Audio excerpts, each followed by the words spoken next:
చెప్పాలి గట్టిగా. శ్రమ పడకుండా ఆశీర్వాదం అనేది రాదు. హల్లెలూయా చెప్పండి. చేతులు చెప్పండి ఒక్కొక్కసారి, ఇంకోసారి చెప్పండి. ఉచితంగా ఏది కూడా రాదు. మ్యాచెస్ అన్న అనేక సార్లు చెబుతున్నాడు ఒక మాట.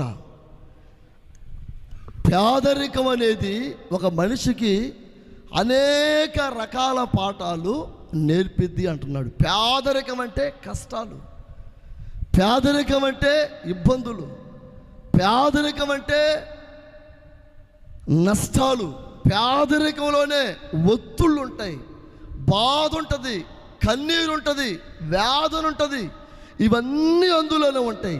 అవన్నీ కలిపి ఆ మనిషికి ఒక మంచి పాఠాలు నేర్పిస్తాయి అంట. హల్లెలూయా చెప్పండి. ఈ పేదరికంలో కష్టములో నేర్చుకున్న పాఠాలు ఈ నేర్చుకుంటాడు ఈ వ్యక్తి 10 మందికి చెప్పగలడు ఇలా ఉండాలి. అసలు నువ్వేమి నేర్చుకోకుండా చెప్పాలంటే కుదరదు. నువ్వు నేర్చుకొని అందులో ఆటు పోటులు, అడు తగిలి ఇడు తగిలి, ఆ మొత్తకు తగిలి ఈ మొత్తకు తగిలి, ఆ దెబ్బ తగిలి ఈ దెబ్బ తగిలి, కింద పడి పైకి లేచి అన్ని రకాలుగా నువ్వు ఉంటే 10 మందికి నువ్వు చెప్పగలుగుతావు. గట్టి చెప్పండి, ఇంకోసారి చెప్పాలి గట్టిగా, ఇంకోసారి చెప్పండి.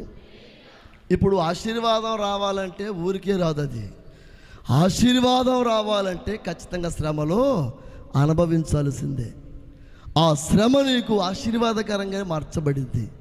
బంగారం కొలిములో కాలబడిన తర్వాత పరిశుద్ధంగా మార్చబడింది. మట్టి తొక్కబడి అటు ఇటు బాధపడి ఆ తర్వాత నిప్పుల్లో కాలిన తర్వాతే శ్రేష్టమైన కొండగా మారింది. ఒక చెక్క రంపంతో కోయబడి ఉలితో చెక్కబడిన తర్వాతే ఇలాంటి బల్లలాగా తయారయ్యింది. వజ్రం రుద్దబడిన తర్వాతే అది ప్రకాశించింది.